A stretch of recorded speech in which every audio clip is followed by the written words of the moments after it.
we love saying nice and good and praising things of officials, and the board of Northwest Utility District that serves Soddy Daisy has for months now been deserving of opprobrium of approval, and that is for its vote in July last year to eliminate fluoride from the district that serves 8,000 customers. And the board was encouraged by David Collett, a relatively new general manager at Northwest Utility District. And David's position was, well, if we have fluoride, which is hydrofluorosilicic acid, in our system, we are damaging our pipes, we are damaging our fixtures, and this is a cost that we don't have to bear. And we're going to hear now from David Collett, the general manager, about that process, what happened. And we have in mind, as we hear about Soddy Daisy, the Soddy Daisy area, we have in mind the doings in Hickson, which has service from the Hickson Utility District, which in November faced a firestorm of opposition to fluoride. But the board ended up standing pat, not even taking a vote to maintain the status quo for about, more than 20,000 customers north of the river here in Chattanooga.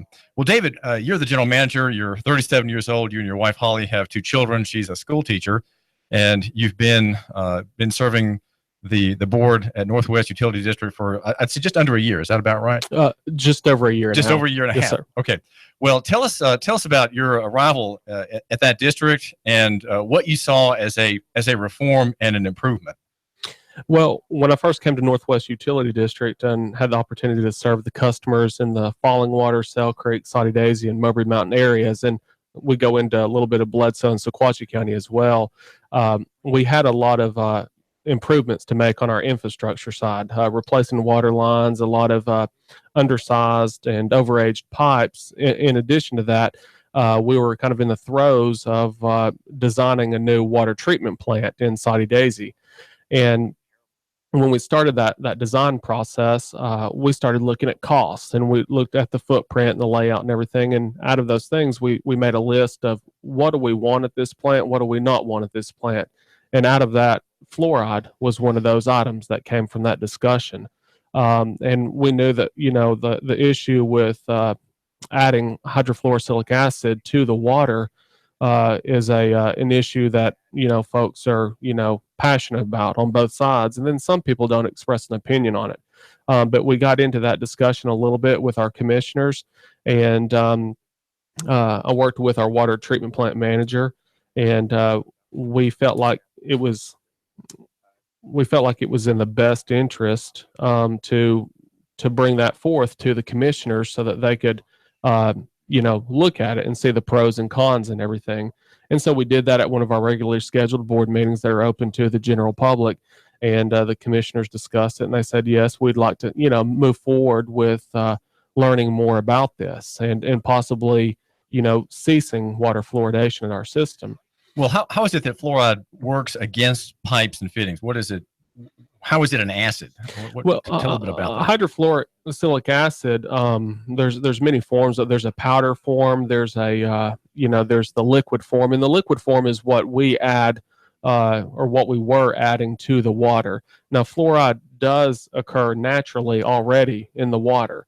It becomes a little more present when you have more rainfall, and there's a lot of runoff that comes into the water. And so what we did was we would supplement that with hydrofluorosilicic acid to get to about a 0.7 parts per million, which is what the state, TDEC and EPA, they essentially, they don't require us to fluoridate the water, but they say if you're going to, this is the recommendation is that you put in 0.7 parts per million. So even without us adding hydrofluorosilicic acid, there is still a natural level of fluoride in the water. And what would that level be without your addition? Right now, for our water source, it's about a 0.2. So we essentially went from a 0.7 to a 0.2. When the board voted to end it, and it was reported in the Times Free Press that the next day you stopped the drip. That's correct. We we continued to finish out the month just so our paperwork was clean and our reporting to the state was clean. But at the end of that month was when we ceased water fluoridation. Um, and really, after that vote was made, we probably had maybe 2 or 3 phone calls or comments for fluoride, and then probably about 2 or 3 that favored the board's decision on that. So it's been pretty quiet since then. All right. So the point that my listener needs to consider, David Collett, the manager of Northwest Utility District, is that fluoridation is voluntary in Tennessee. There's no statutory requirement to do it. That's correct. Tennessee is a state that the state allows the utilities to make that decision. And in Tennessee, I believe there's just over 400 water utility districts, and probably about half of them will add fluoride, supplement the water with fluoride, and the other half don't. And the number that have ceased water fluoridation has been increasing over the past 5 or 6 years. If my listener has read Nooganomics.com or followed our Nooga radio platform, you're aware that the line of argument that David Collett used with the board was not in the highly disputed area over whether fluoride or hydrofluorosilicic acid is a neurological danger, but rather on the cost. And in those 2 or 3 months prior to the vote, your discussion was on what you had a dollar figure that you said is the cost. Talk a little bit about that approach to the board. Sure. As you had mentioned, hydrofluorosilic is an acid, and it is corrosive, and it eats away at metal parts and fittings and stuff. And then it's obviously something that you have to be prepared to handle and deal with as a water treatment plant operator. The cost that we were looking at was around $20,000 a year, is what Northwest Utility District was paying out for damages, repairs, and then the chemical itself. So that was one of the aspects that we gave consideration to when we were looking at ceasing water fluoridation. I think your presentation and the arguments that I made as a journalist covering that issue was to suggest that removing fluoride was the cautious and conservative thing to do, and to keep it for the board to keep it was something that was risky and maybe legally dangerous. How might fluoridation be a legal danger to a utility such as Northwest Utility District, David? Well, obviously, our mission, we're charged is with delivering safe, reliable drinking water.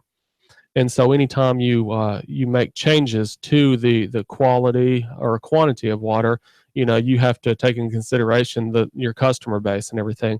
And so the state does require a utility that if you're looking at ceasing water fluoridation, you have to notify all of your customers, through a letter. And so that was one thing that we really tried to plan for, is that we wanted to carefully prepare our letter to notify our customer base. And we knew that letter would get out to folks outside of our customer base. But again, we were trying to be very transparent. Our board was very conservative in their decision, and I believe that they really did due diligence in researching all the issues and stuff. A lot of the information that they read was letters, was research articles through the CDC, the ADA, Food and Drug. What is ADA? That's the American Dental Association. And then I personally went to meet with several of the local dentists in the area to talk about our decision and more or less why we were, looking at this. Was that prior to the vote, David? That was prior to the vote, yes. And our main thing is that we didn't want to, we wanted to be very open about what we were doing and wanted to be very transparent about it. Our commissioners, they researched the information on their own. And then we also had a lot of information from our customer base that was provided, and numerous meetings. We put all that information together in probably a phone book size binder and they had over 1,000 pages of documents from doctors, from lawyers, from the state, from medical examiner's office, and all around, and more importantly from our customer base, because that's essentially who we listen to and who we are charged with serving. And so there was a lot of outside influence and outside opinions, but our customer base again is who we're kind of charged with serving. Well, about the customer base, what did you hear from common people about fluoridation when it came up? There were 2 meetings about this. There was quite a bit of publicity, mainly I would say from what I can gather from Nooga Radio and Nooganomics.com. What did the customers, aside from the media types who were writing about this, what did they say? What suggestions did you have from common bill payers? Sure. Well, from our customer base, like we'd mentioned before, we probably have about 8,000 customers in our service area. And when we sent the letter out to all 8,000 customers, the response that we received back was probably less than 3% of our customer base that, commented on it. And out of that 3%, the majority of them said that we were, they essentially were glad that the board was considering ceasing water fluoridation. And so that essentially, I think, helped guide our commissioners somewhat, is that they felt like, the folks that we are responsible and responsive to, that, their opinion on it. And keep in mind, it was less than 3%, so that's a pretty small number out of 8,000 customers. But those folks, their voices did carry, and they were at the meeting. And like you mentioned, we did have 2 meetings. The first meeting, I believe our commissioners were prepared to make a decision, but there was a pretty full crowd. There were probably about 35 people in attendance at that board meeting. There were quite a few folks from the dental community that were there that weren't necessarily of representative of our service district, and that's fine. We welcome them, and we allowed them to to express their concerns and everything. But I think that our commissioners, and I'm glad they did this, but they decided to essentially hold off on the vote and reschedule the vote, and essentially just try to digest the information, the comments that they had heard from both sides of the view. And I think that was the right thing to do at the time, and not make a decision in haste because they felt pressure from one group or the other. You mentioned that in the phone book size sheaf of a folder that became you might say the dossier about the question whether or not to eliminate fluoride, you had letters from lawyers. What is the legal argument that most impressed the board of Northwest Utilities District as far as liability goes for neurological damage to customers? What about future liability and future unknowns? How did that weigh in? Well, some of the information that was provided to us through legal counsels from other areas in Tennessee had essentially indicated or alluded to the fact that you're adding something to the water that is not required by the state or mandated. And by doing that, you are making a choice to do that, and then you don't really know how much each individual is getting from that, the dosage on that.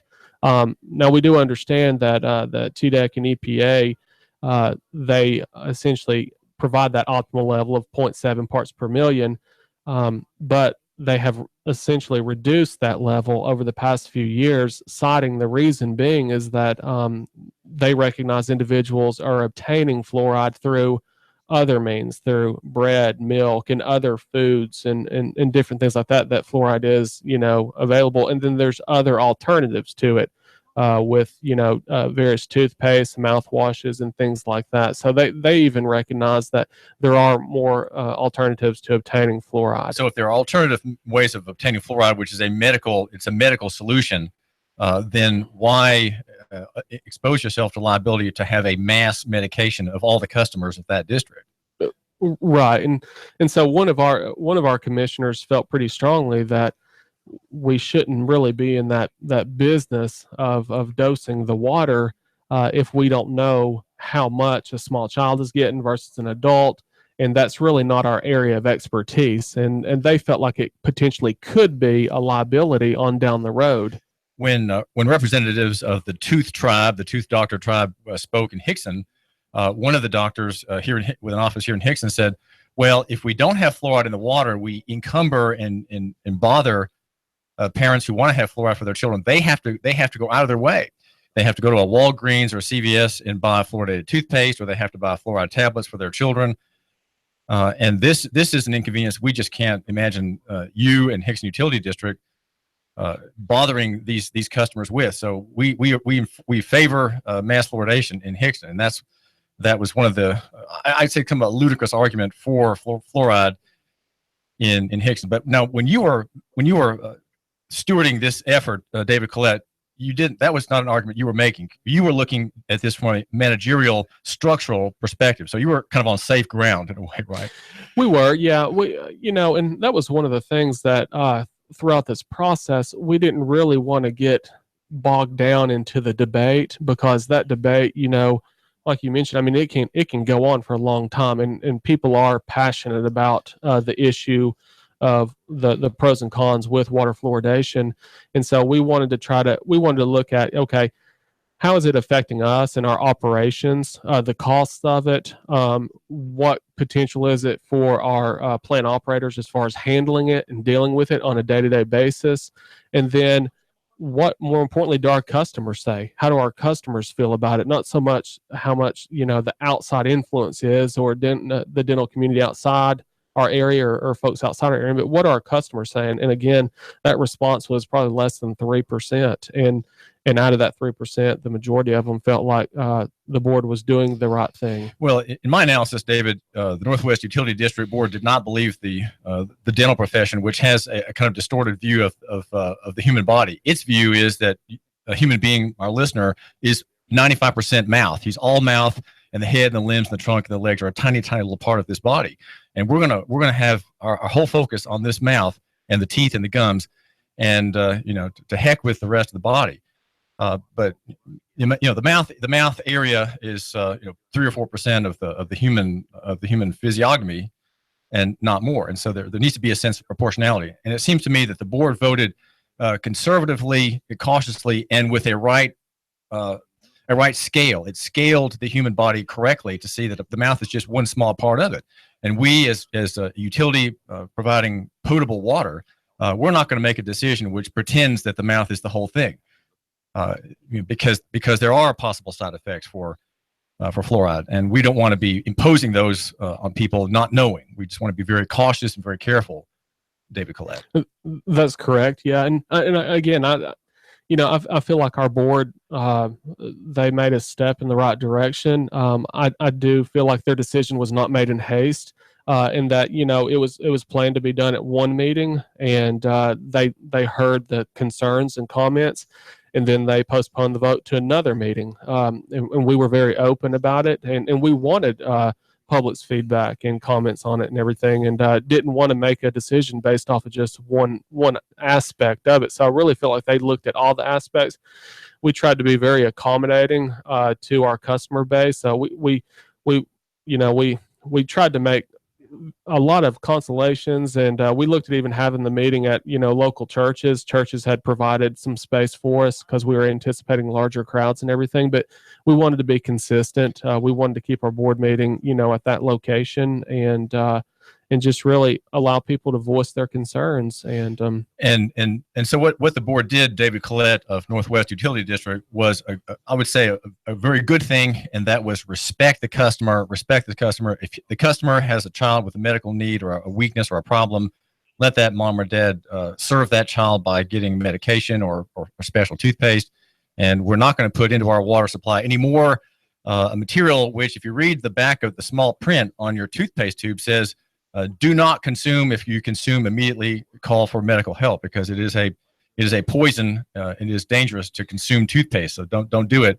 And we're going to understand that warning on the back of the toothpaste tube and not put that material, short name fluoride, in our water. It's going to be clean water. It's going to be pure water, and everybody's going to be happy with it. That's correct. That was obviously one of the concerns from the commissioners is with ingesting water. They read a lot of information from the CDC and the ADA that noted that fluoride was, good for topical application.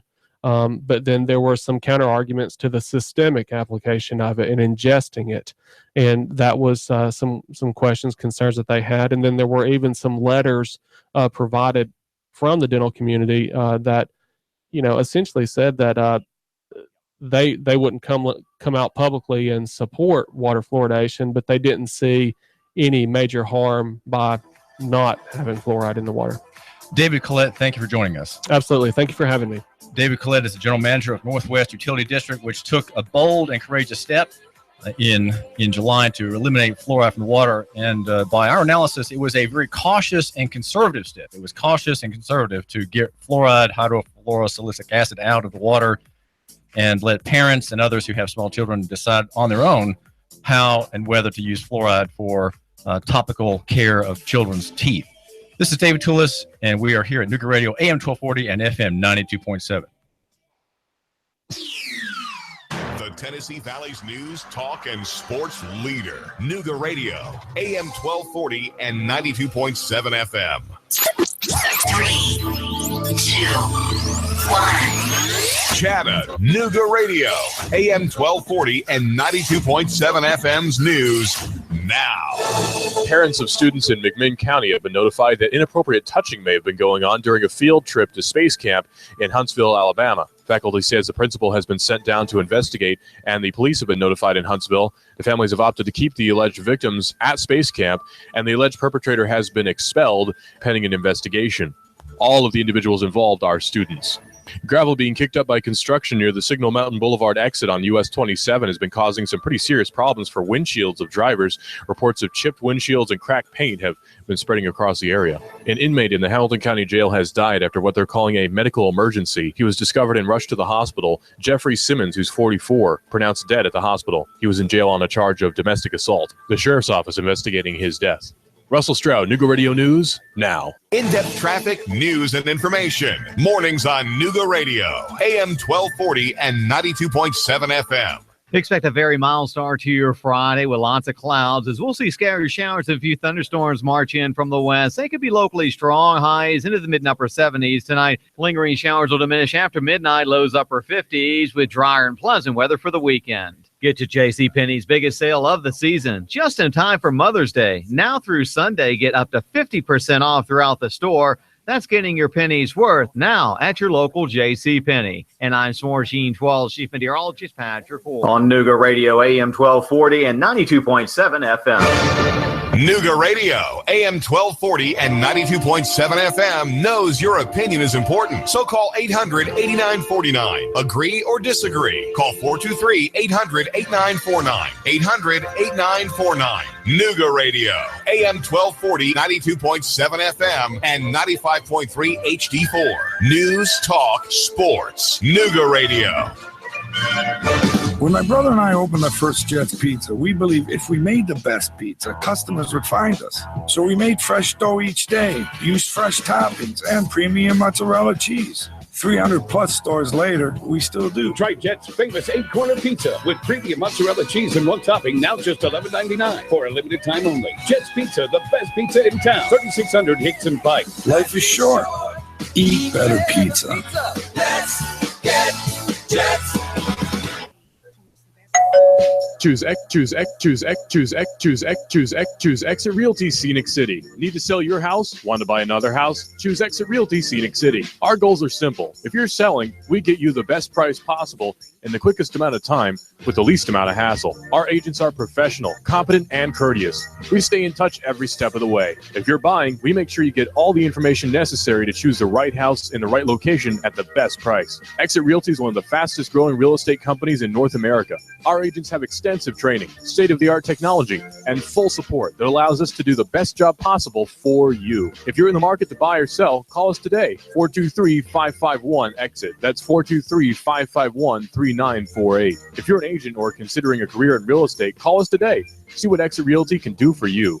No desk fees, residual income, technology to the max, and people first. Call us today, 551-EXIT. That's 551-3948. We're located at 7610 Hamilton Park Drive, just off the Bonnie Oaks exit.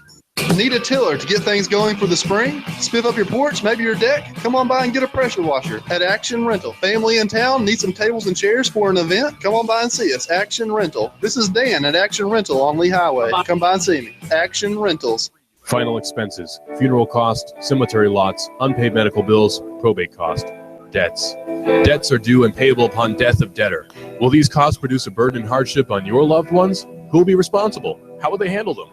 These costs can total many thousands of dollars, only compounded greater with the grief of losing a family member.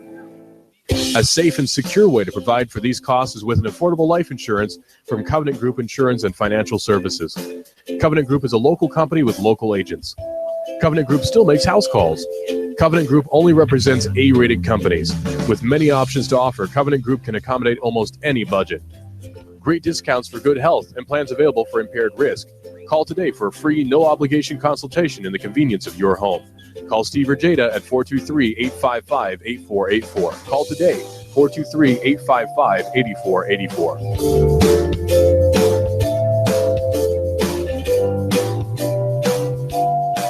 I've got a $10 bill for you at the best paint store in Chattanooga. David here. Big savings in exterior stains. Chattanooga Paint and Decorating. More than a paint store. Bring up $100 on your next upgrade. Plunk down just $90. Save on all outdoor stains in stock at Chattanooga Paint and Decorating. Prolix Sickens. Benjamin Moore, Flood, Sanson, Richards. 10% off through May 13th. Jim and his team are here to help and advise and to help you hold on to your money. 5529 Hickson Pike. Chattanooga Paint and Decorating. ChattanoogaPaint.com.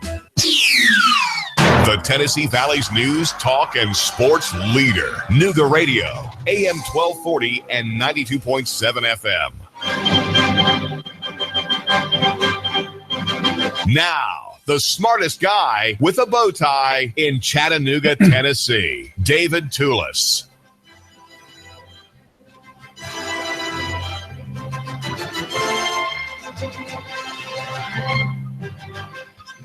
The Hamilton County concurrent grand jury report described this morning in Chattanooga.com has a lone man standing in front of a Tiananmen Square tank.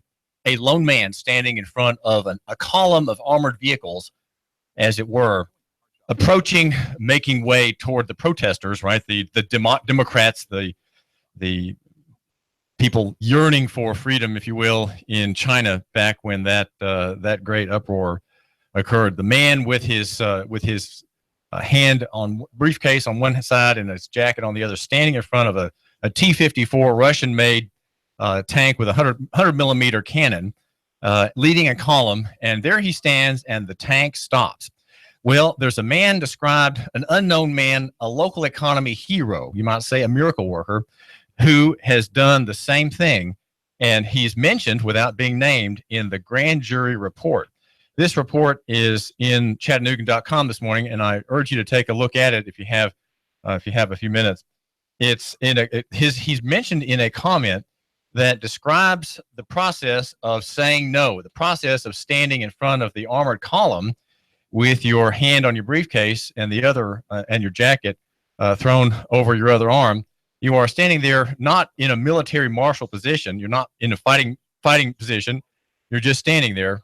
And you are using your body, as it were, to stop the coming massacre, the coming raid on the protesters there in Tiananmen Square. An unnamed person, we don't even know that it's a man, but because you, my listener, are the man who matters, we're just going to assume that it is. The fact that there's one person who gains a secret notoriety, a secret fame, if you will, in this report is suggestive of something that a man would do, though there no doubt there are women who would do what this gentleman did, that is to say, to stand firm and to not give in.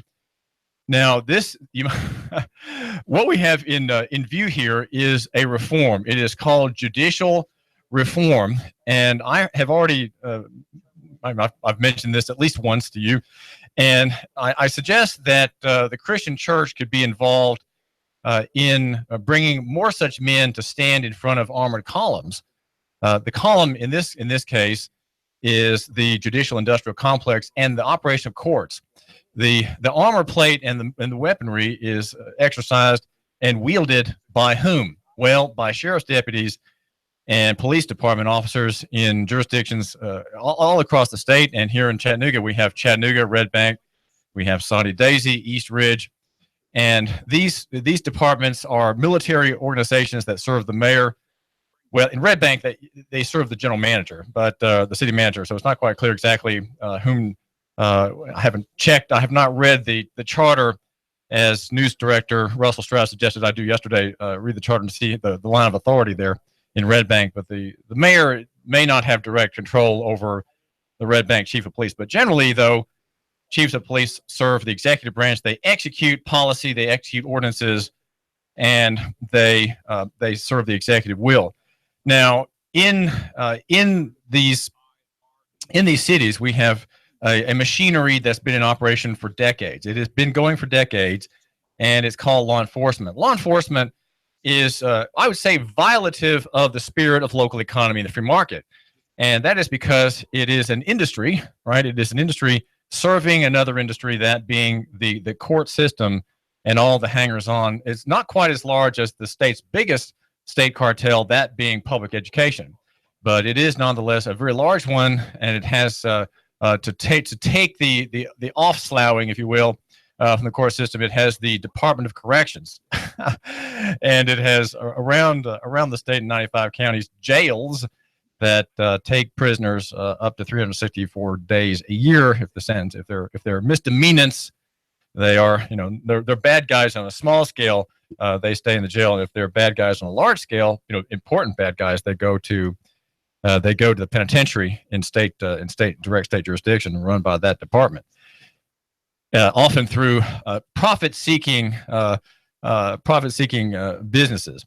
Now, the man standing in front of the tank is, as I say, he's not named, and he's introduced following a kind of bold discussion by the grand jury, the concurrent grand jury, which gives an analysis of the court system. And the headline, just to get a sense of the larger goal of this report, says that law needs to be changed so grand juries deal with serious felony cases. Now, that really is the main point of that report. There's some other details that are not really as significant. But if grand juries only deal with serious felony cases, what about all the other cases? This report exposes a raw nerve, the one that I have been standing on. and the raw nerve is, why do we have law enforcement if we're a free people?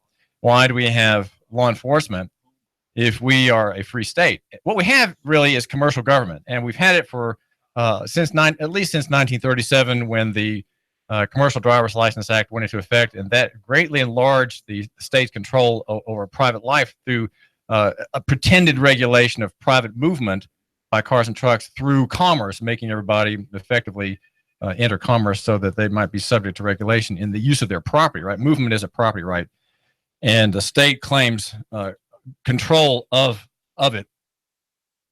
Well, the grand jury in its comment says that it has respect for the wisdom of our forefathers who developed the common law which prevails, but they say that there are faults in the system.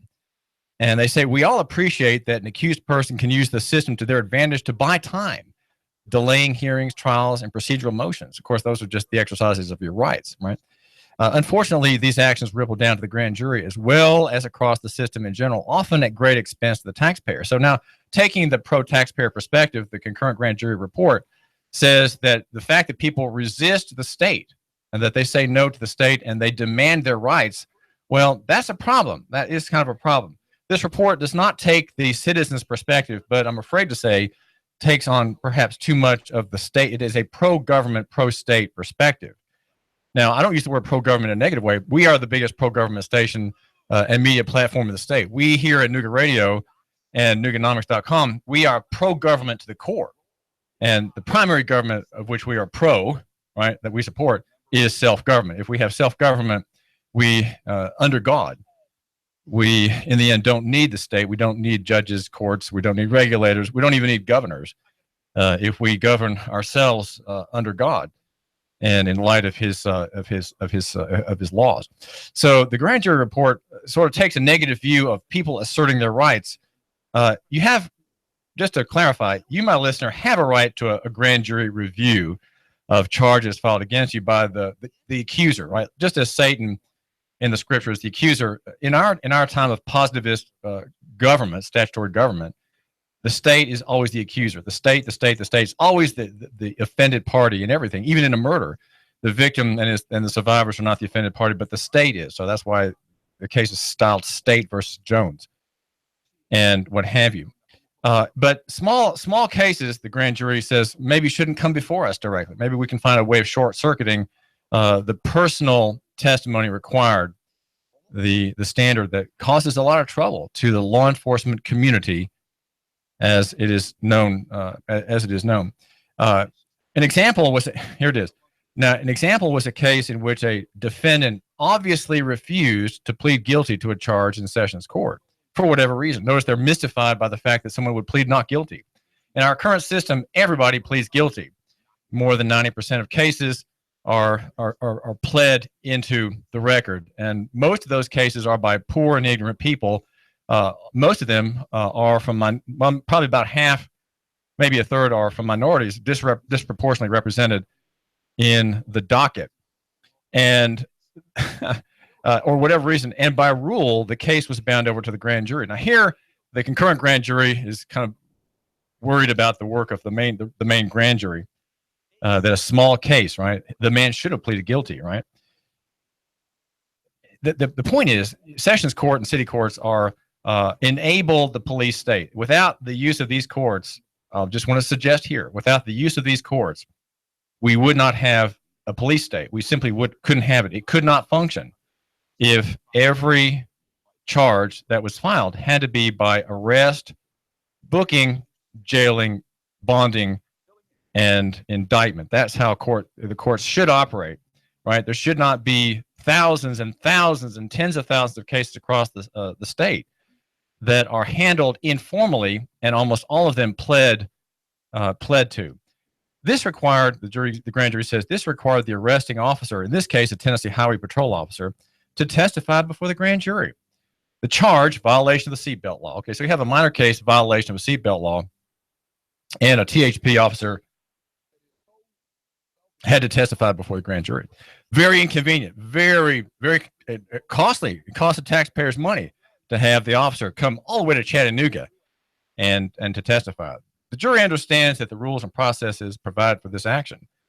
It says, and that is the simple beauty of American justice. However, the grand jury also feels, all right, so this is the beauty of the American system, is that if you're accused, your accuser has to make an accusation against you to indict you, right? There has to be a sworn testimony to indict you, the victim of the system, right? You, the bad guy, you, the criminal, right? The offender. There has to be an inconvenience to the state. Of course, the grand jury's effort here is to reduce the inconvenience to the state, and as we'll see. However, the grand jury also feels that there needs to be some common sense applied to the burgeoning load of cases that come before the grand jury.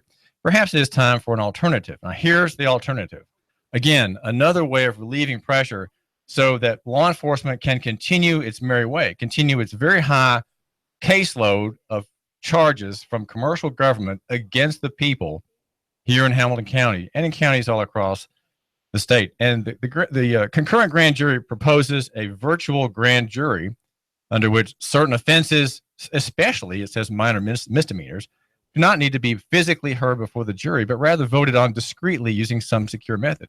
In other words, by Skype, okay? By Skype, we can hear these accusations. The officers don't have to come in. They can give testimony from their car, right? They can just say, hey, this guy, you, my listener, right? Insert your name there. This man didn't have a seatbelt on, and I'm in my car. I'm on patrol. I'm out on radar right now, and I'm just going to have a little Skype interview, and I'm going to swear. I'll hold my hand up before the camera and swear, yes, this man, I caught this man without a seatbelt on. He was operating a car in commerce, and so that's a crime, and we need to punish him for that offense against the state. The peace and dignity of the state require it, right? That's what the accusers do. The officers who represent the state's interest. And the grand jury goes on to say, in the example cited, now this is the heavy lifting that a single no imposes upon the system. Okay, this is the meat here, the next sentence. I'm reading this, by the way, from Chattanooga.com, which published the whole concurrent grand jury report.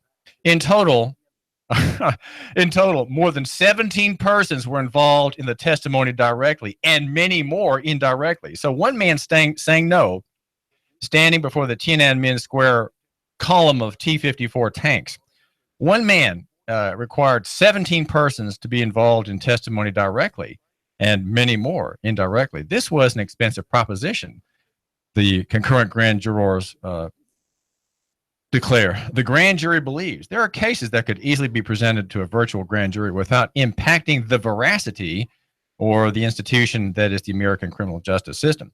Many states in the United States reserve the use of grand juries only for investigations or testimony of serious felony offenses. Now, in other words, we have the grand jury for serious cases only. Well, isn't that the way it's supposed to be to begin with? The change in policing, the change in the modern state has come when the accuser no longer has to trouble the accused by arresting him, taking him to the jail, booking him, fingerprinting him, citing him, getting a judge to post a bond on him, and then having the man go before the grand jury to be indicted. Right? That system doesn't have to happen anymore. Why? Well, because everybody, the judges, the lawyers, the bar, and apparently everyone, police officials, sheriff's deputies, sheriff's officers, all agree that we can cite the person. It's a convenience, right? Now the convenience, because it's a convenience, I know this is complicated, okay? I understand that, but just bear with me, okay? This is David Tulis, and I'm trying to get to the nub of the reform, a penal reform, a judicial reform. Because the system requires an indictment and requires booking and jailing for anybody accused of a crime, we can have a system whereby people who are accused don't have to actually be arrested, booked and bonded and indicted. We can have it so that they go to these inferior courts, namely sessions and city. And there we can get them into our system voluntarily. We can get them to plead guilty, right? Plead guilty. And that way we can have a large caseload and maintain a large caseload every day. Every day we can have this cattle call in these lower courts, and we can dispose of cases without actually having to try them. We don't have to try the law. We don't have to try the facts. We just get people to plead guilty. And guess how damaging that is to black people. Just think about it. Guess how damaging it is to common people who are white, to people who cannot afford a lawyer, who are Hispanic. Right? People who are poor and ignorant don't know their rights, don't know how to assert them because they went to public school, right? They don't know anything. They've been trained to submit. They've been trained to be compliant. They all plead guilty, and so that's a blot on their record. They can't get jobs. Their records will haunt them until they draw Social Security. And so we have a system where people are marked for life because they went through the inferior court. And they pleaded guilty to a theft or a traffic violation or a moving violation, nothing serious. The grand jury says motor vehicle charges concerning light laws, failure to appear charges, simple DUIs, where a qualified blood alcohol report or substance analysis report meets state limit statutes, assault charges where there is clear medical evidence of injury, etc. The list could go on. In the end, a virtual grand jury using a portfolio of information about a case could operate effectively and could possibly clear more cases off the docket than a sitting grand jury. Now, this proposed reform goes simply in the wrong direction. It's going against local economy. It's going against the free market. A reform that would go in favor of local economy, in favor of the free market, and in favor of individual common people, innocent common people who've done no sin. Most of them haven't sinned on these points, right? They've just offended somebody. They've offended some holy law in the Tennessee Code, annotated. The reform would be to would be going just the opposite way. Instead of making the system easier to bring people into, quote, justice, unquote, make it more difficult. And here's the reform. All right, you're not quite seeing what I'm saying. Well, let me just start from a different direction. Let me start from the direction of the church, okay? If Christian people in their churches said, if anybody we know or any member of our church is accused, we are going to help that person to say, no, I'm not going to plead guilty. I'm not going to sign the line to waive my hearing in this court. We're going to have that member of our church with Christian encouragement. We're going to make him sign the line where it says, I'll demand a right to be indicted, right?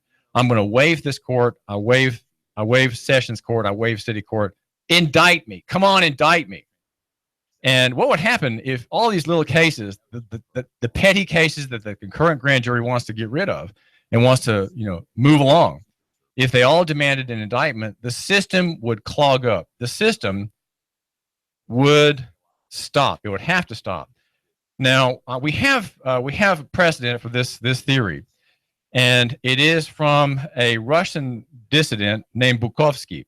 And I've got some important announcements I want you to make note of here in just a minute. But here's what here's what he did in the 1970s. He arranged to have an assembly line of protests that the Soviet system, the Soviet bureaucracy had to account for. In the old Soviet system, there were sort of show laws that were really meant for Western consumption to show what a liberal and democratic society the communist Soviet system was. And so these laws were all about due process. So if you filed a complaint, there were deadlines for complaints, and the complaints had to be passed from party to party in a certain protocol. And what Bukovsky did was create an assembly line process for protest.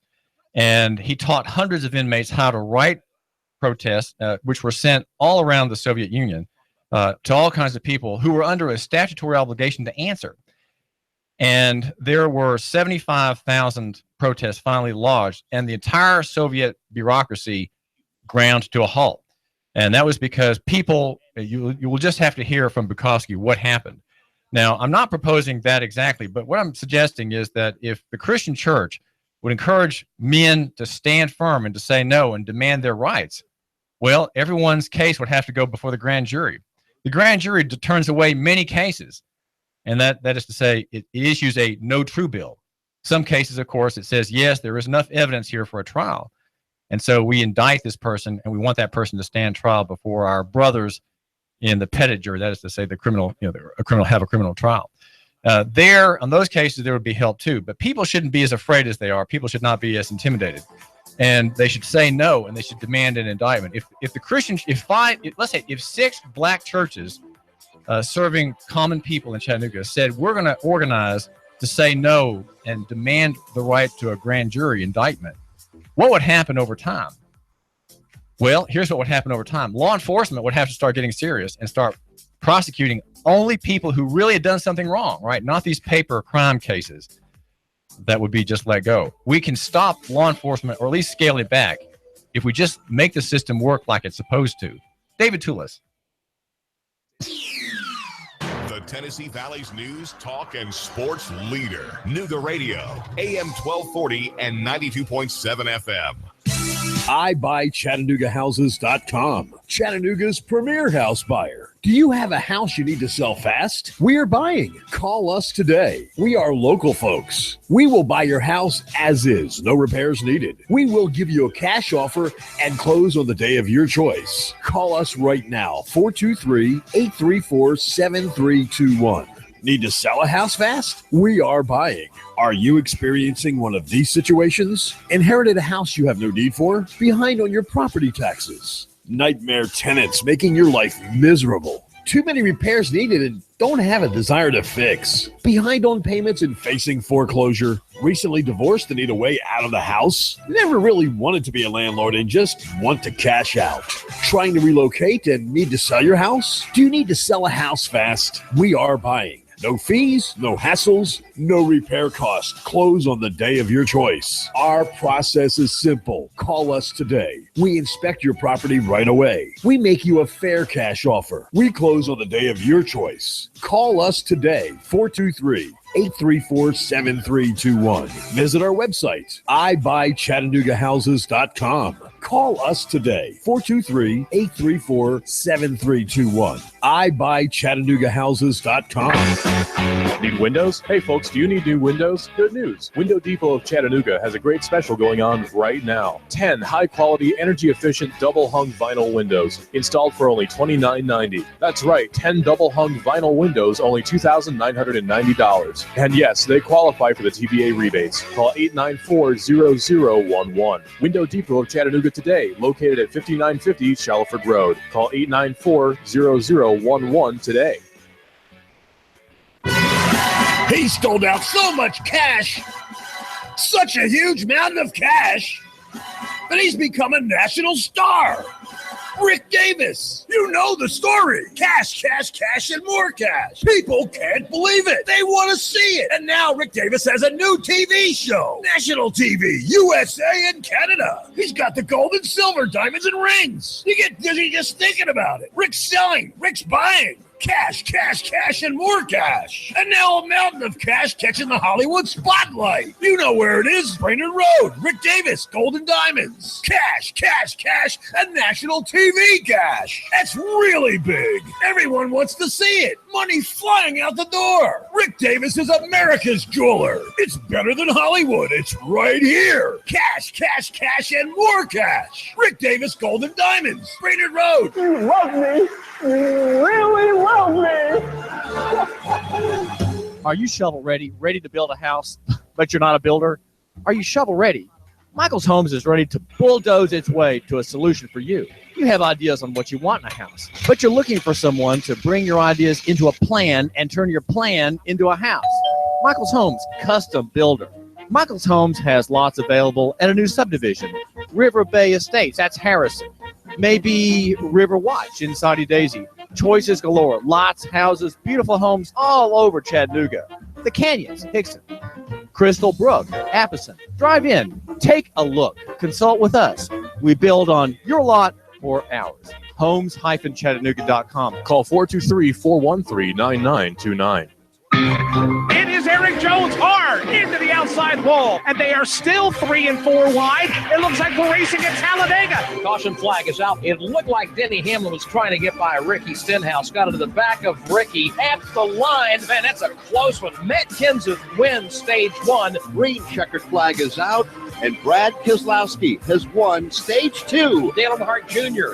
into the wall. That will bring out the caution. Caution waving once again. And again, it's Dale Earnhardt Jr. involved. Oh, trouble. Ty Dillon has gotten turned to the inside of the racetrack, and Clint Boyer has just nailed him. Matt Kenseth falling back. The field storming by. Something wrong. Now we see sparks from Kenseth's Toyota. Larson chucks him off. Coming off turn number 2. Goes to tail. Now it's Logano to the high side in 3. Joey Logano, a winner here at the Richmond International Raceway. Here at Live on Chattanooga's official WBLZ HD4 Ottawa, W224AZ Chattanooga, WSDT Saudi Daisy Chattanooga. CBS News, I'm Frank Sedapani. Each day since the president fired his FBI director has produced a different explanation of why he did it, and today is no exception. CBS News correspondent Stephen Portnoy has the latest from the White House. The president says what he calls this Russia thing was on his mind when he decided to fire James Comey, but he insists the director told him over dinner and twice on the phone that he was not personally under investigation. A source close to Comey says Mr. Trump at that dinner asked the FBI director to pledge to him his loyalty. Comey said he could only promise his honesty. The president tweets Comey had better hope there aren't any tapes of their conversations. Attorney General Jeff Sessions is directing federal prosecutors to file the most serious charges in most of the cases they handle. CBS News senior legal analyst Andrew Cohen. The vast majority of criminal cases and sentences come from state prosecutions, so this isn't going to dramatically change the landscape of mass incarceration in America. But it's designed to send more people to prison for longer stretches, even for nonviolent drug crimes, which is an issue at the core of the debate over criminal justice reform in America. North of Houston, a house fire on fire collapsed, killing 3 children and critically burning another child and 2 adults. Elijah Easley is the family's minister. You do not find them any better. They have been a staple here in the community of Tamron for many years. They have been a staple in the Church of God in Christ for many years. The youngest child who died was 6, the oldest 13. A Florida woman who lost her legs in a traffic accident was stunned when the hospital that treated her took legal action. CBS's Peter King has that. The woman was hospitalized in Fort Myers after she tried to help a stranded driver. A third vehicle pinned her against her car. She didn't have insurance, and within 3 days, Lee Memorial Hospital filed a $60,000 lien and then a $151,000 lien against her. The woman's father calls that heinous, but a hospital spokeswoman tells the Fort Myers News Press it's standard, and it helps them collect any insurance payouts. She says it doesn't affect a patient's property. Peter King, CBS News, Orlando. Great white sharks in search of food have become a common sight off the coast of Southern California. A man in Long Beach says he'll pay attention to warnings to stay out of the water. Yeah, I think it's kind of a common sense thing here. So, you get bit by a shark out here, you're not coming back. Towns across the plains are cleaning up after storms that fueled damaging tornadoes. The house Chuck Toll owns in Edgewood, Texas, could use a few repairs. Got up, looked out the window, and trees were shaking back and forth. It was very loud, very loud. It sounded like everyone describes like a freight train. A lightning strike in Beach City, Texas, ignited tanks storing crude oil. Officials told dozens of families to evacuate nearby homes. At last report, the fire was under control, but not out. The government says retail sales were up in April after a sluggish couple of months in February and March. In early Wall Street trading, the Dow Industrials are down 27 points. This is CBS News. Sign Now by Barracuda Networks is the next generation in e-signature solutions, accelerating business transactions for more than 4 million people and counting. Sign Now is priced at a fraction of the cost of comparable solutions, offers superior ease of use, yet includes all the enterprise-class security and functionality your business will ever need to safely go paperless. Sign Now is pre-integrated with Salesforce, Office 365, and Google Apps, and you can even integrate Sign Now with your own app through its API. Visit signnow.com and enter promo code RADIO to start your free trial. Let me ask you a question. Can you keep your 401k or IRA safe from the death of the dollar and from the possible new Cold War with Russia? We are Advantage Gold, the #1 rated gold IRA company in America by TrustLink. Over 50,000 people have requested our gold IRA investment guide to learn how to protect their retirement savings. Find out how quick and easy it can be to convert your retirement fund to gold. Just call 800-900-8000 right now. That's 800-900-8000. Call 800-900-8000. Avocado lovers should know about a medical condition that could affect them. CBS News correspondent Jim Shenevy has the story. It's become an international health concern. Avocado hand. We're talking about the injuries suffered by people who slice open avocados and into their hand. And yes, it happens a lot. So often that doctors from the U.S. and the U.K. are calling for public information campaigns to warn of the potential threat of cutting open avocados. One doctor even came up with a design, a cartoon picture of an avocado with a knife and a big red cross going through it.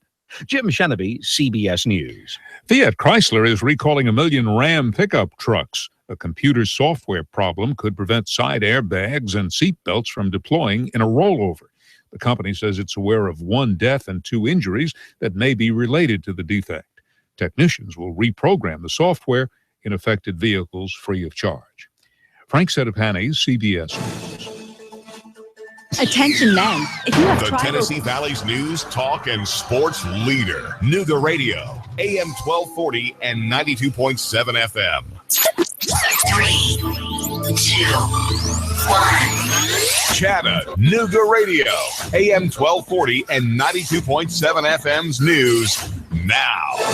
Parents of students in McMinn County have been notified that inappropriate touching may have been going on during a field trip to Space Camp in Huntsville, Alabama. Faculty says the principal has been sent down to investigate, and the police have been notified in Huntsville. The families have opted to keep the alleged victims at Space Camp, and the alleged perpetrator has been expelled pending an investigation. All of the individuals involved are students. Gravel being kicked up by construction near the Signal Mountain Boulevard exit on US 27 has been causing some pretty serious problems for windshields of drivers. Reports of chipped windshields and cracked paint have been spreading across the area. An inmate in the Hamilton County Jail has died after what they're calling a medical emergency. He was discovered and rushed to the hospital. Jeffrey Simmons, who's 44, pronounced dead at the hospital. He was in jail on a charge of domestic assault. The sheriff's office investigating his death. Russell Stroud, Nooga Radio News, now. In-depth traffic, news, and information. Mornings on Nooga Radio, AM 1240 and 92.7 FM. Expect a very mild start to your Friday with lots of clouds as we'll see scattered showers and a few thunderstorms march in from the west. They could be locally strong, highs into the mid and upper 70s tonight. Lingering showers will diminish after midnight, lows upper 50s with drier and pleasant weather for the weekend. Get to JCPenney's biggest sale of the season, just in time for Mother's Day. Now through Sunday, get up to 50% off throughout the store. That's getting your pennies worth now at your local JCPenney. And I'm S'more Sheen 12, Chief Meteorologist Patrick Ford. On Nooga Radio, AM 1240 and 92.7 FM. Nooga Radio, AM 1240, 92.7 FM. Now, the smartest guy with a bow tie in Chattanooga, Tennessee, David Tulis. If you love local economy and free markets like I do, you are going to start seeing solutions to problems that can't be fixed by commissions or legislatures or congressmen. And the solutions come from individual people like you. The requirement, if there is one, is that you work in league with other people like you individuals and pursue remedies one person at a time. Now, think just for a second about the problem of the poor. Well, we can complain all we want about Congress. We can rightly say, well, Congress is subsidizing poverty with its Great Society programs and paying people to be out of work, and the like. We don't have to worry about charity because we're coercively required to pay for it through federal taxation, which we voluntarily enter into by signing away our rights. And that system takes care of the poor. So, I'm fatigued about caring for the poor. I'm exhausted. I'm drained. I'm not going to care about them. But if we really have a genuine love for God, which some of us do, then we can see that there are things we can do in the way of welfare reform that are personal, and that would be caring for a single person who is needy. Right, just having a connection with one individual soul whom God in His providence has put in our path. And that person we start caring about, and we're not just paying that person's bills or anything. We're maybe doing some of that, but we're exercising grace and charity. Maybe we know things. Maybe we have knowledge of how systems work, and we help some person get. Where I, as a deacon, I once helped a woman in our church get unemployment benefits. I had to sort of sue on her behalf to get these benefits, which she was due under statute. I mean, we're against state welfare, but here the Christian deacon, was having to manage an administrative claim on behalf of a church member who was fired unjustly, and we did get a remedy for her. So that's what Christianity does. It cares about the individual and lays and works within the context in which these people find themselves.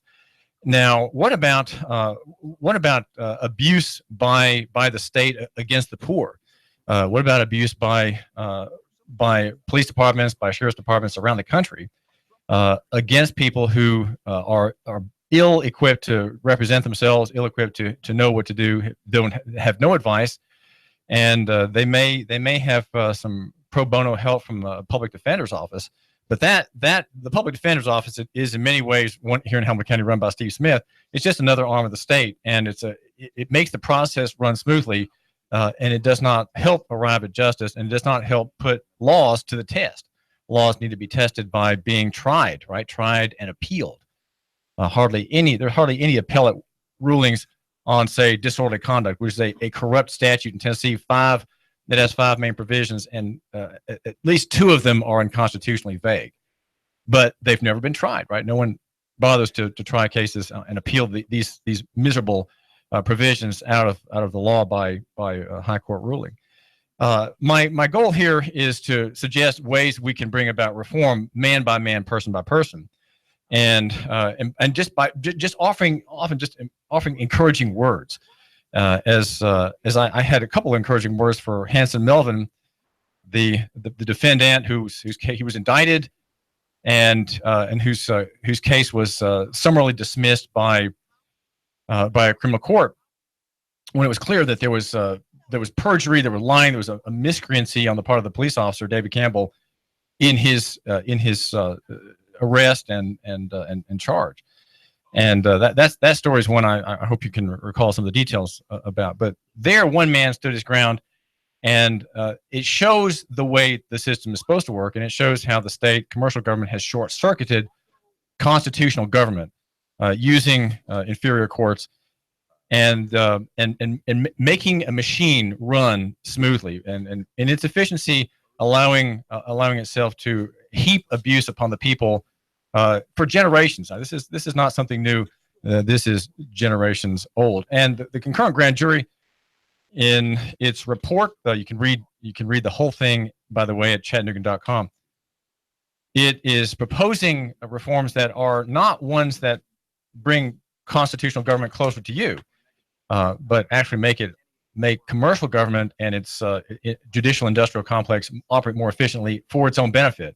And it proposes a virtual grand jury where minor cases are done digitally, where we don't have to inconvenience the officer for a disorderly conduct charge, right? He can give his testimony from his car, right, by Skype. Let's make it so convenient that he doesn't even have to show up to harass some poor sot who's been hauled before the court. This is David Tulis, and we're thinking of individual reforms. We're thinking about the man standing in front of the row of tanks at Tiananmen Square.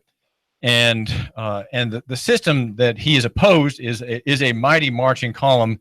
You might say lawyerly column, district attorney column, judges in that column as well, and of course the whole police state apparatus there to enforce the statute and bring us into submission, bring humility into the hearts of a once free people. That would be the Tennessean, that would be the citizen of a volunteer state. Here and the grand jury, the concurrent grand jury report is very, in the end, it's pro-state. It's not pro-people, and I think this is a mistake. The report should talk about we understand why it's pro-state. It talks about efficiencies and so on. This is entirely reasonable, and it's not a fault that happens. But it shows how big the state has become, how grand and sweeping its claims. And so our goal as a grand jury representing the people is to save taxpayers' dollars, right, and make the system more efficient. That's why we want to unencumber and lighten the burden on officers who are going to have to deal with people who assert their rights. And that is the reform, though. The reform that needs to be considered is not what the grand jury suggests, more efficiency by the state, having a digital grand jury, but rather having people say no, as Hanson Melvin did. The grand jury report says it cites a single local economy guide. And if you're the man in this story, I want to congratulate you, and I honor you here by mentioning you, though your name is not mentioned in this report. The story is that a single man said no. A single man demanded to be indicted by the grand jury for a seatbelt offense. He was stopped by a Tennessee Highway Patrol officer. And the grand jury report laments that 17 people were involved in the testimony directly, it says, and many more indirectly. This was an expensive proposition. And the next sentence has this report stating that the grand jury would be aided by having a virtual grand jury and not have to, it would not impact, the story says, the report says, the veracity or institution that is the American criminal justice system. This passage vaguely explains the virtues of this system, but it doesn't really, it suggests that there are virtues, but it doesn't really explain why the virtue exists. And let me just tell you what that is. The grand jury system is a virtue in that it's a filtering system against the state. It protects the people as against the accuser. The accuser, well, like Satan in the Bible, the accuser is the state. In Christianity, Satan accuses, right? Satan accuses, and so what God says is repent of your sins so that you will not be accused for violating my law. And of course, God accuses sinners of violating his law, and so does Satan. Satan, though, suggests that there's no remedy, and God, when he accuses, of course, says, well, there is a remedy for those whom I accuse of violating my laws, summarized in the Ten Commandments, and that is repentance and worship of God through Jesus. That's the Christian theory, if you will. And Satan mimics that by accusing. He always accuses, and he has no remedy except defeat and humiliation and in the end, self murder. That's the end result of Satan's program. You kill yourself because there's no hope. You have no hope. You are in despair. That's Satan's solution for everything. You are worthless. You are nothing. You are with me. We are all sinners, and here I'm accusing you of this. I'm accusing you of that. There is no forgiveness. Just face it. There's no forgiveness. That's his argument, and the state is the same way.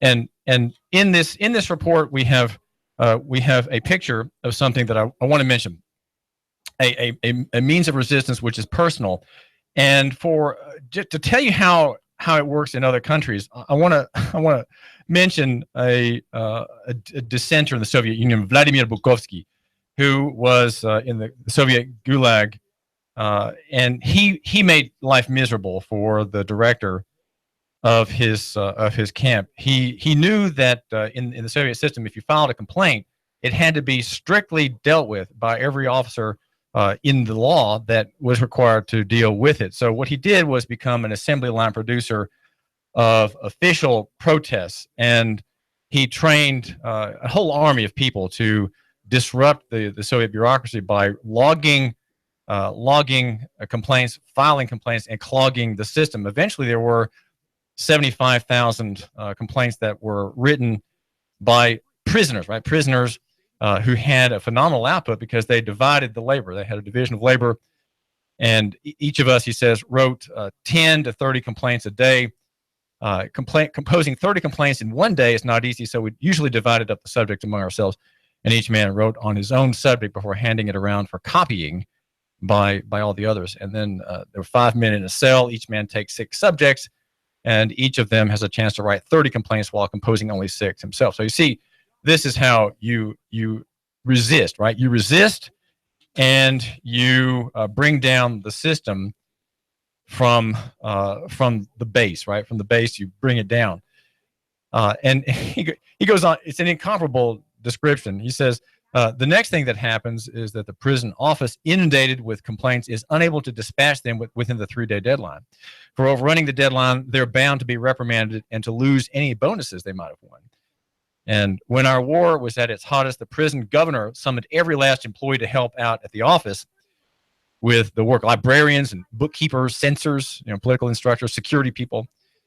And it went even further. All the students at the next door Ministry of the Interior Training College were pressed into helping us out as well. All answers to and dispatches of complaints have to be registered in a special book, right? And strict attention has to be paid in observing to correct deadlines. Since complaints follow a complex route and have to be registered every step of the way, they spawn dossiers and records of their own. And in the end, they all land in one of 2 places, the local prosecutor's office or the local Department of the Interior Ministry. These offices can't keep up with the flood either, and also break their deadlines, for which they too are reprimanded and lose their bonuses. The bureaucratic machine is thus obliged to work at full stretch, and you transfer the paper avalanche from one office to another, sowing panic in the ranks of the enemy. Bureaucrats are bureaucrats, Bukovsky says, always at loggerheads with one another, and often enough your complaints have become weapons in internecine wars between bureaucrat and bureaucrat, department and department. This goes on for months and months. Well, there were 75,000 complaints filed altogether. Hundreds of inmates were involved dealing with the 3-day deadline. The entire bureaucratic system of the Soviet Union found itself drawn into this war, right? A war of paper. And there was no government office, no institution, no region, no republic from which we weren't getting answers, he says. Eventually, we had even drawn the criminal cons into our game, and the complaints disease began to spread throughout the prison, in which there were 1,200 men altogether. I think that if the business had continued a little longer and involved everyone in the prison, the Soviet bureaucratic machine would have simply ground to a halt. All Soviet institutions would have had to stop work and busy themselves writing replies to us. Now, what I'm proposing for Hamilton County is this, that if there be 6 churches, I would say in the black community, as it's called, say the following: any member of our church who is charged with a crime, we will counsel that man or woman to demand his right to an indictment. if everybody in these small petty cases demands an indictment, the system in the Hamilton County grand jury is going to start looking kind of tight, right? It'll get tight. And the lower courts, the inferior courts, won't handle these cases anymore, but bold and courageous black men, encouraged by their godly ministers, are saying, you know, we have a right to be an indictment. We're not going to dicker with the DA. Quit dickering with Neil Pinkston and his people in Hamilton County Prosecutor's Office, right? The statesman in Chattanooga. All right, hang on. This is David Tulis, and you're on the David Tulis program at Nooga Radio. What's on your mind? I used to teach constitutional rights in the 80s. I had classes, but I said, if you're a criminal, I want you to know your rights. And I don't think criminals should be taught their rights. And I think most people arrested are probably criminals. Now, there's exceptions to rules, but these gangbangers, I mean, you don't live in the poor section, I assume, and you're not living with that poor black mom that has the two girls with the gangbanger out who shoots through the window. Police don't, you know how much paperwork it is to arrest someone? They don't just mean, if these cops don't arrest people just to arrest them. Chances are if you're arrested, you did something wrong. And if you don't know your rights, that's tough. So I'm going to have to disagree with you on this one, David. You know, I don't think criminals should be taught their rights. If they don't know it, that's their problem. And I don't think the churches should help them unless they really are being abused. Well, that's a great point, Mike, unless they're really being abused. Now, we've given extensive coverage at Nooganomics.com to two cases, the Gelpin case and the Melvin case, of people who live right near our radio station studio in Hickson. They were the victims of perjury. In one case, the Hansen case, the police officer was dismissed for reasons other than the ones we cited, perjury being the most grievous accusation that seems warranted in his case. And in the other case, the Gelpin case, the false testimony of the arresting officer was ignored by the grand jury that issued a no true bill. So these were people who were not criminals at all. And the Times Free Press a couple Saturdays ago had on the top of page 1 the story about Hansen Melvin and David Campbell. And it even did us the great favor of dissecting the arrest video and showing that Hansen Melvin was entirely innocent and that Campbell violated his rights, acted without probable cause, arresting him for walking while black. Walking while black, both cases. And you, my listener, can find out about these cases only at Nooganomics.com, which has covered these tribulations of common people who just happen to be black in great detail, making the point that Hansen Melvin was right. He said no. He was the man standing in front of the column of tanks, an innocent man. I would like to think that if in these cases the police abuse was so obvious, and the abuse of Hansen Melvin, where a gang of officers arrived at his door the moment he got out of jail to harass him, that is something that wasn't even looked at by Chief Fred Fletcher. That was done by private cell phones. It did not cross the dispatch communication system of the police. They ganged up on Hansen Melvin. About 8 or 9 officers. They knew that something had gone wrong, and they were there to intimidate him and to kind of check him out, as he says. Well, if that's happening, then we have a serious problem, and I would suggest that the abuse by police, especially of minority males, is extraordinary in Chattanooga, even though Chattanooga is blessed by having a milder policing regime than cities in other states, for sure. To mention, well, I'm going to have to get to these other points in just a minute, but we are brought to you by Boyd Speedway. Boyd Speedway every Saturday. That's tomorrow. There'll be great doings at Boyd Speedway just south of the border. Look for the latest goings on Facebook at Boyd's Speedway. Also, we're brought to you by Window Depot, Chattanooga.com. Window Depot of Chattanooga. My name is David Tulis. We cover local economy and the free market, and we make a vigorous case for reform. And I'm suggesting that the people who are accused usually are not criminals. Right? My belief is that most people are not criminals who are in the court system. They're just unfortunate. They missed a hearing, right? They lost track of a date. They couldn't make the hearing. They couldn't pay the fine. Some of them are in debtors' prisons. A quarter of the people in the jail, Jim Hammond tells me, the sheriff in an interview, a quarter of them have mental problems. So these are the people who are the victims. They're not criminals, Mike. They have mental problems. They're unstable. They don't have good food. They live in food deserts. They don't have jobs. They don't have transportation. They're living paycheck to paycheck, if that. Some are on welfare. And so my presumption is that most policing is against innocent people, not that most policing is against criminals. That's your presupposition. And I think you are making a mistake. And this is David Tulis. Do I hear a rebuttal? Absolutely. Just because someone's mentally ill doesn't mean that they're completely absent from any charges. I mean, if I'm mentally ill and I murder someone, I'm still guilty of murder. You know, you can't just say, well, you know, they live in bad conditions, so they can't be held accountable for their actions. That's ridiculous.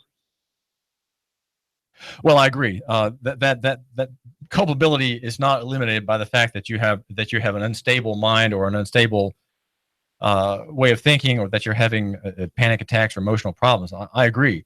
Very, very few things I would say would obviate a criminal act if it truly is a criminal act. But many of the offenses that we have on the books are not crimes at all. They're statutory crimes, but they're not sins. They don't have a real victim, and they are, if anything, they're offenses against custom. They're not evils in themselves. They're not male in se, to use the Latin. They are called male prohibitas. They're wrongs by prohibition. They're wrongs because someone said they're wrong, and someone said these are crimes and sins, and we're going to punish these. Well, this is David Tulis, and I do thank you for giving me just a minute of your time. We argue for loving our neighbors and buying local, and having local solutions. I think there are local solutions to ending the fear in many black homes across Chattanooga. Even though the people may have some fear from gang members, I think the fear is greater against other groups. This is David Tulis.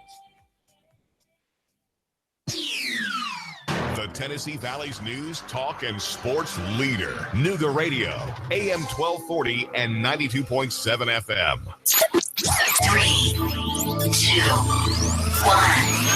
Chattanooga Radio, AM 1240 and 92.7 FM's news now. Parents of students in McMinn County have been notified that inappropriate touching may have been going on during a field trip to Space Camp in Huntsville, Alabama. Faculty says the principal has been sent down to investigate, and the police have been notified in Huntsville. The families have opted to keep the alleged victims at Space Camp, and the alleged perpetrator has been expelled pending an investigation. All of the individuals involved are students. Gravel being kicked up by construction near the Signal Mountain Boulevard exit on US 27 has been causing some pretty serious problems for windshields of drivers. Reports of chipped windshields and cracked paint have been spreading across the area. An inmate in the Hamilton County Jail has died after what they're calling a medical emergency. He was discovered and rushed to the hospital. Jeffrey Simmons, who's 44, pronounced dead at the hospital. He was in jail on a charge of domestic assault. The sheriff's office investigating his death. Russell Stroud, Nooga Radio News, now. In-depth traffic, news, and information. Mornings on Nooga Radio, AM 1240 and 92.7 FM. Expect a very mild start to your Friday with lots of clouds, as we'll see scattered showers and a few thunderstorms march in from the west. They could be locally strong, highs into the mid and upper 70s tonight. Lingering showers will diminish after midnight, lows upper 50s, with drier and pleasant weather for the weekend. Get to JCPenney's biggest sale of the season, just in time for Mother's Day. Now through Sunday, get up to 50% off throughout the store. That's getting your pennies worth now at your local JCPenney. And I'm Swarsheen 12, Chief Meteorologist Patrick Ward. On Nooga Radio, AM 1240 and 92.7 FM. I have the best steak selection in town. The name of the business is Don's Meat Shop, and I'm Donnie Raines. Just ask for Donnie. I make over 20 different types of sausages. Most of them are great for grilling. We have the best selection, best quality. We have the hard-to-find items. Don's Meat Shop. Window Depot of Chattanooga. They're locally owned and operated and been around since 2008. Installing top-quality vinyl replacement windows. You get the best price and service in the area. Top quality double pane, energy efficient windows. They look great and save you money. Oh, I love to save money. You'll also save money on your heating and cooling costs. Call 894-0011. 894-0011. WindowDepotChattanooga.com. WindowDepotChattanooga.com. Sales and installation professionals. You'll get a fantastic job while helping to enhance the value, appearance, comfort, and efficiency of your most valuable asset, your home. Other window providers? No way. Window Depot Chattanooga's windows qualify for the TVA rebate. Sliding doors, gutters, soffits, fascia, garage doors, and other home improvements. If you want to save a ton, call 894-0011. WindowDepotChattanooga.com. Window Depot, Chattanooga.com. Window Depot of Chattanooga. Sales and installation professionals. And now to our reporter in the field. We asked Ray at Ray's Plumbing what's important for homeowners to know. Some fill lines, some fill lines, some fill lines, some fill lines, some fill lines, some fill lines, some fill line systems can cost upwards of $10,000. The bottom line is to save yourself money down the road. I would definitely recommend everybody with a septic that is not on county or city sewer to have an inspection done by a qualified professional. It'd be great if nobody did inspections on them for all plumbing companies. That's what we do to make a living. Not to scare anyone, but it should be in the back of your mind. The danger is the field lines failing and costing thousands upon thousands of dollars and tearing your yard up. By preventative maintenance, you're saving yourself a large headache that may displace yourself and your family. That happens more often than you think. The waste is designed to stay in the tank, and that waste will build up over time. Even with treatment, we have to help that waste break down. Ultimately, preventative maintenance is the key that will keep you from spending $5,000 to $10,000 on replacing your septic system. The bottom line is to save yourself money down the road. Call Ray at Ray's Plumbing, 421-6341, 421-6341.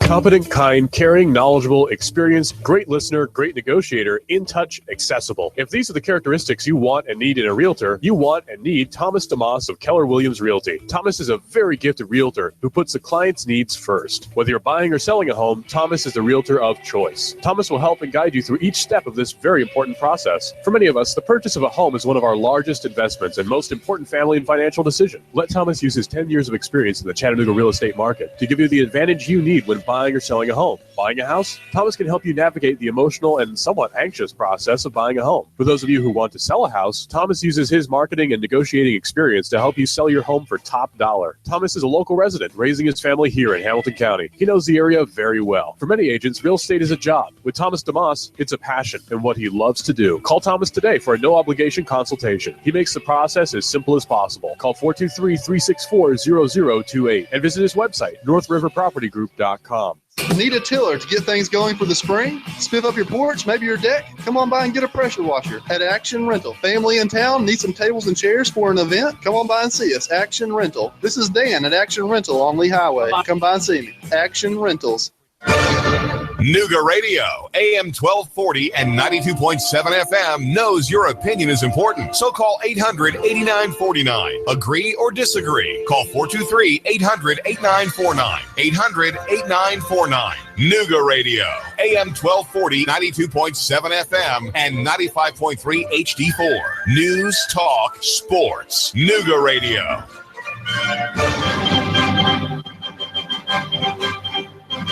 Now, the smartest guy with a bow tie in Chattanooga, Tennessee, David Tulis.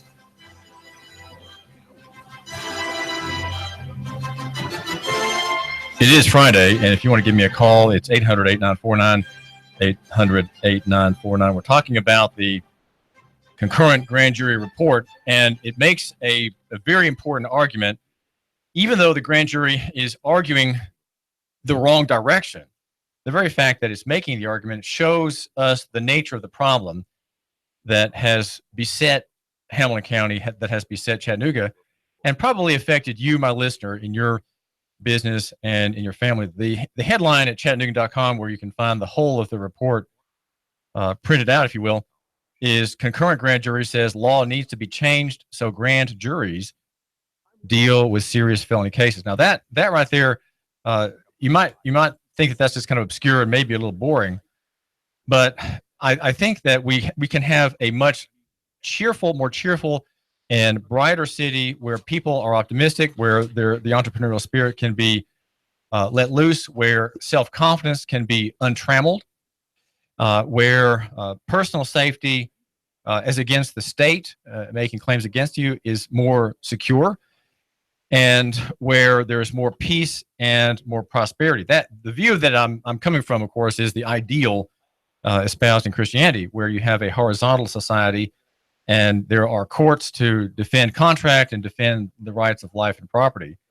And we don't have a superstructure over us that's called the modern state, right? The modern surveillance, welfare, warfare, and tax state. That state is greatly diminished as Christianity continues its profound work across the centuries in the hearts of mankind and in mankind's cultures. That's the general promise is that there will be a rise in self-government among individuals worldwide through time, and that before Christ returns, there will be a general pacification, a general victory from judgment to grace, if you will. That is the course of history, from judgment or out of judgment to grace. That's the course of human history, and it shows the salting effects of the gospel and the work of Jesus Christ, who was God and man in one person, who lived and died a couple thousand years ago in what is now modern Israel, the modern state of Israel,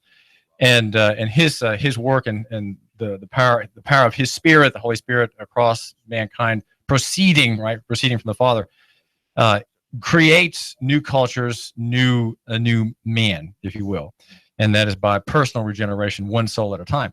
And the result of that personal regeneration, the Gospels teach, one person at a time, brings about societal reform at every point: reform in government, reform in courts, reform in finances, reform in agriculture, reform in warfare. Right, all these things that are marred by the fall are reformed over time in terms of God's commands. Right, in terms of the Ten Commandments, which is a summary of all of God's claims upon mankind and His directives for mankind, given to man for man's benefit and for God's glory. That's why we have God's law, and that, of course, is that law system is the governing system today. And whatever our statutes may say, whatever our governors, whatever our presidents may declare, and whatever they may do, the real law is God's. And so that's a great source of comfort and encouragement, I think, for many people, even people who aren't Christians but who borrow from the ideas of Christianity. That's a very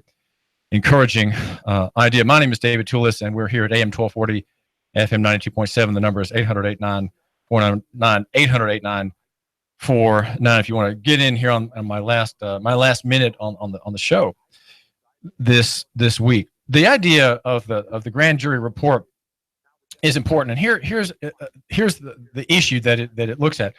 It's proposing a remedy to support a system which has already taken a shortcut to build itself to its great size. Okay, the shortcut, the modern state, the modern commercial government has grown. Its policing, its courts have grown. Though sin has not grown, though crime has not grown, that machine, the judicial industrial complex in Hamilton County in the state of Tennessee, has grown hugely over the decades since the war to prevent Southern independence, when many expansion of the state really began, and so because we have lesser courts that take the pressure off real courts, we have the police state. It is allowed to function because these lesser courts are the place where plea bargains are made, where the mill runs smoothly in great volume. Right, the cattle.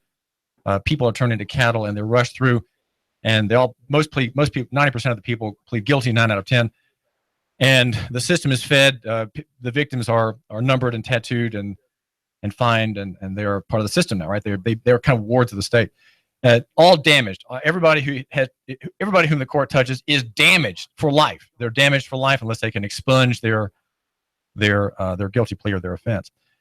And the concurrent grand jury report proposes not reducing the efficiency to make it more just, but increasing the efficiency to allow the injustice of commercial government against the common person to flow more readily, right? And the idea is of a virtual grand jury where all the small cases go without having to inconvenience the officer. And it tells of one man who said no, one man who stood his ground, as Hanson Melvin did, the walking while black victim of the police department. He was finally freed from the false claims against him. But one man charged by the Tennessee Highway Patrol of riding without a seatbelt, his saying no claimed the time of more than 17 people involved in testimony directly and many more indirectly, the report says. That's the key fact. And that means that it's inconvenient for someone to stand his ground. It's inconvenient for a person to say, no, indict me, right? To say I want to be indicted on a disorderly conduct charge is to throw a monkey wrench into the system. Think if 5 people said that. 5 people want to have a jury trial on disorderly conduct, right, which is the throwaway charge there are many other throwaway charges that are kind of harassing charges that the state files through its agents against the citizenry. People who have not sinned or done anything really criminal or wrong, but they're still dragged into the system, right? Their paperwork is out of order, right? Your papers are not in order, sir. So therefore, you are a criminal, and we're going to harass you. The lower courts allow for there not to have to be the bulky and troubling and politically disastrous necessity of arresting every person charged, booking that person, fingerprinting him, getting his data down, putting him in jail, forcing him to pay bond, and then indicting him. Right? If you're a real criminal, that's what should happen to you. But because we have all these sort of pseudo criminals, they are just let in by citation, and so the citation process is a convenience. Allowing the system to go at very high speed with large volumes of people. And now the concurrent grand jury wants there to be even more of a convenience, and that would be the virtual grand jury. And I would say that an interest in justice in favor of the common man and against the state, right? If you have an interest in justice, you are going to be against what the state's doing and against what the state interest, the progressive interest, is doing. You think that I'm making this up. You think that I'm making laughable statements. Well, look at the Times Free Press today for a story that suggests how bad things have become, how much against free markets, how much against local economy people are. They're against it because they are suspicious of common people. In South Pittsburgh, there's a part of town that's largely black. And it's a neighborhood around Moore Park along First Street, and there was in April, on April the 29th of that month, there have been an organized gathering at the park with free food and music, going along parallel to the annual Cornbread Festival in South Pittsburgh. Well, this last time. There were people, they happened to be black, but they were people, and they were blocking the road, and they were, then they were ordered to disperse, right? Y'all clear out, First Street impassable. And so the police, serving the executive branch of that city, ordered them off. Some refused, and then they began yelling at officers, calling them names and so on. Well, the city called, the city government, the police department, call for help. All right. Well, the state patrol came, and here's how they came. You're gonna love this. You're just gonna love this. How they didn't come in civilian garb or anything. They came ready for warfare. A strike team, South Pittsburgh, here to support outmanned officials. That's the outmanned officials is the term used by the Times Free Press. There's a man named Walker who's quoted, Jackie Walker, resident. I look out and see something that reminded me of Martin Luther King's march in Selma, Alabama. I see about 50 policemen marching up the road and a paddy wagon behind them. This is a woman, Jackie's woman. She said the city's actions made its officials look like fools. There's another person quoted, Walter Officer, residing in South Pittsburgh, said he'd never seen anything like troops that were called in to disperse the crowd. He said rumors surfaced that gang members were at the Moore Park party, and that's why police were called. But he questioned how any city officials would know who is or who is not a gang member. As far as I'm concerned, he tells the Times Free Press in today's edition, by the way, go online to look at that. You could all be sitting there as Klansmen. Officer told the members of the all-white city commission nobody was doing anything. It was a peaceful event. Nothing was found afterwards, he said, except, quote, trash bags and a clean park. You're sitting on a powder keg and it's about to explode, this man told the town commission. And then you'll sit back and wonder why this went on. Well, you see what's happening here is there's a police solutions for everything, right? And this has gotten so bad that Chattanooga Police Department and Fred Fletcher always thinking in small scale, right? Fred Fletcher and Mayor Andy Burke, his boss, think in tiny steps. They don't think of reform. There's no reform in view with Andy Burke, and you can thank the voters of Chattanooga who believed all the Burkean propaganda on Facebook, right? The digital hordes swept Facebook, swept digital media. It was so powerful in digital presence that when you Googled Dave Crockett, the first the first link was Andy Burke's website, right? So he'd figured it all out. So that if you Googled the most important opponent, right, the Nooga-centric candidate, Dave Crockett, you came up to Andy Burke's holy and devout website. In the Times Free Press story today, Mayor Virgil Holder is quoted saying he was called at home by black and white citizens alike, complaining that they couldn't access First Street and that they did not feel safe there that night. I did support what took place, he said. Nobody was arrested. Nobody got hurt. If we had sat back and done nothing, somebody would have gotten hurt, he said. Well, another person quoted Raven Robinson. She was at that event on April 29. She said she loves her hometown but hates what's going on. Quote, the African-American section was targeted when there wasn't much going on, and it was peaceful. That doesn't send a good message. Black people are viewed suspiciously in many places, and because we have law enforcement, we have 1,000 Americans killed every year by blast of gunfire. There's a story out of Denver involving a terrifying picture of a black man and an officer. You can see his wristwatch and his little tag on his arm and his gun in his hand, aiming his gun with a light on it at a man through an open car door. The man in the car is Deion Jones, and he is in Denver. And there's a kind of a senseless escalation in this encounter. After approaching Jones, who was seated in his vehicle, minding his own business, not committing any crimes, the police did something the average citizen cannot do. They drew their weapons and pointed at this man. On the radios, they had said, he doesn't belong here. He was a man from out of town, and he was black, right? So that means he's there for bad things. The officer, he began ordering Jones to get out of the vehicle, something he said he would not do because they had no probable cause.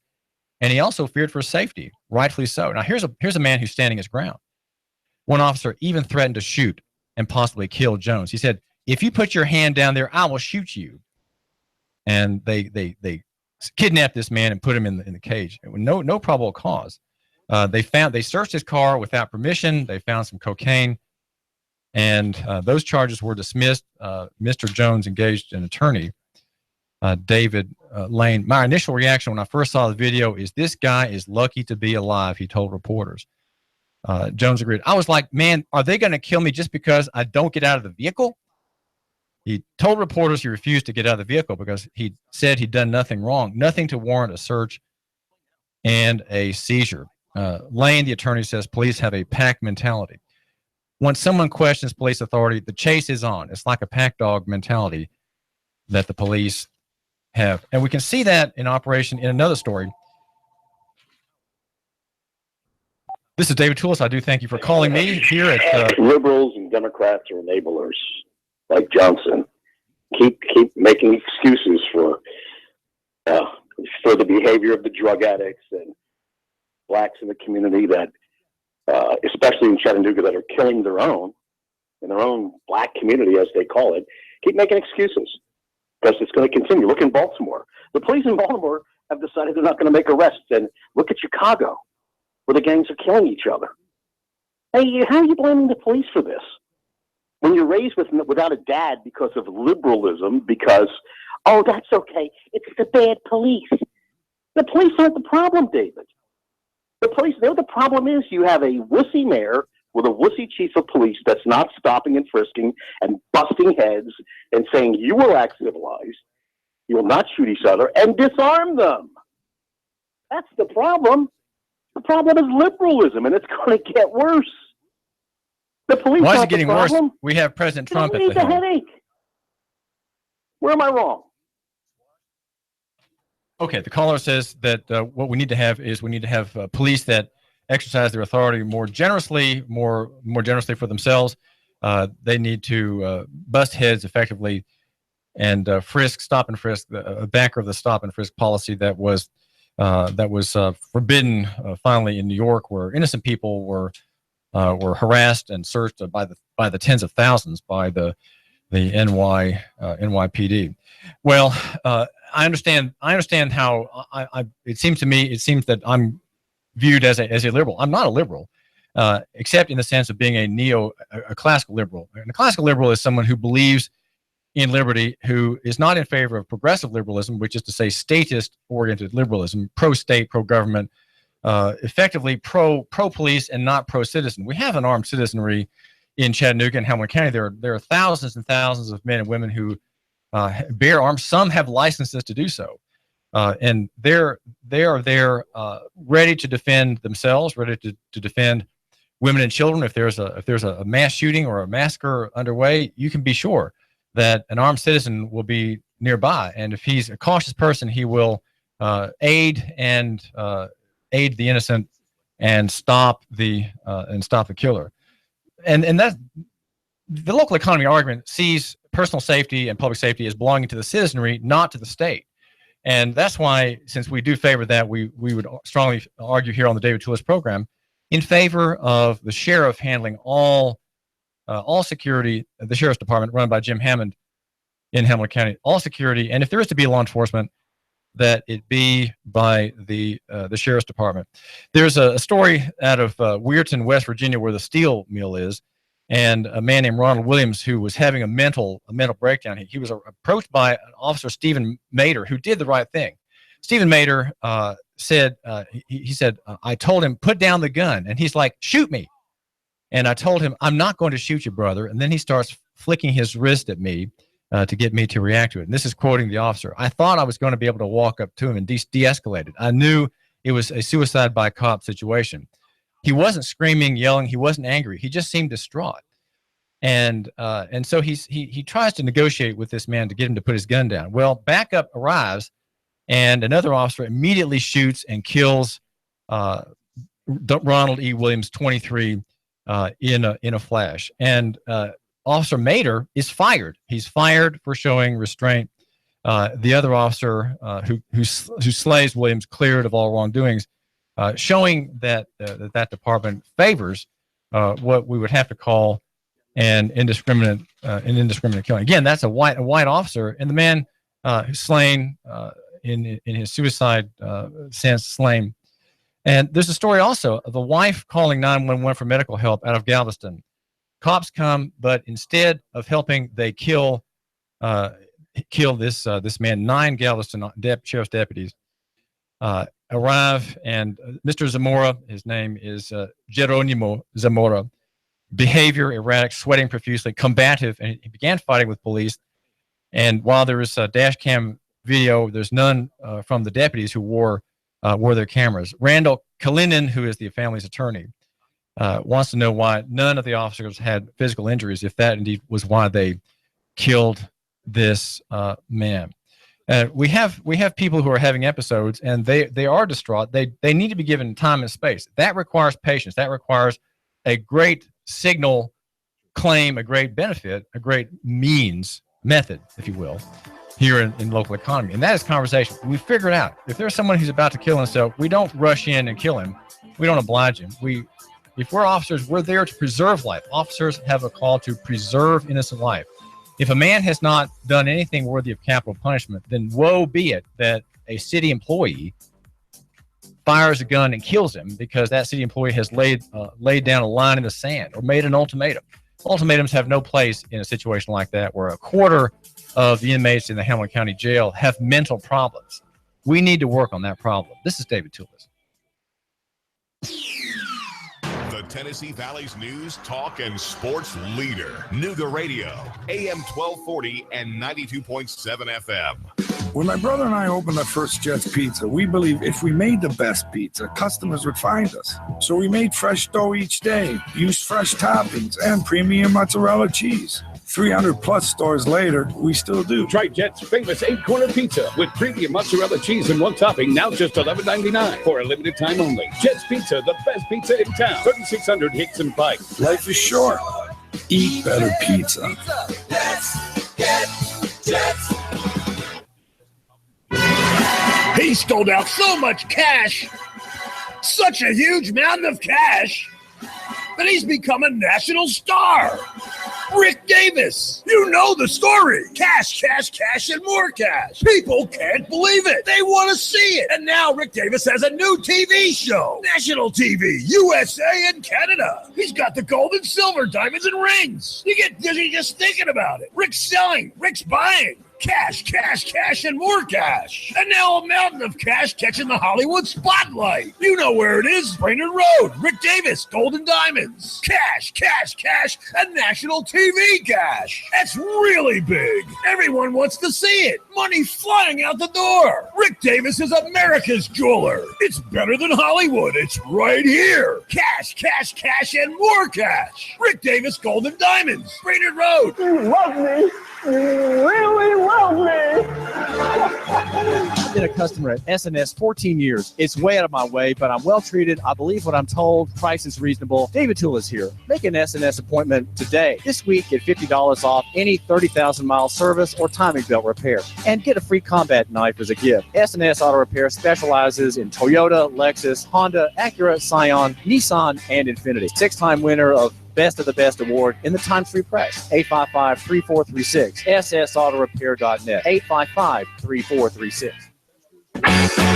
Need windows? Hey folks, do you need new windows? Good news. Window Depot of Chattanooga has a great special going on right now. 10 high-quality, energy-efficient double-hung vinyl windows installed for only $29.90. That's right, 10 double-hung vinyl windows, only $2,990. And yes, they qualify for the TBA rebates. Call 894-0011. Window Depot of Chattanooga today, located at 5950 Shaliford Road. Call 894-0011 today.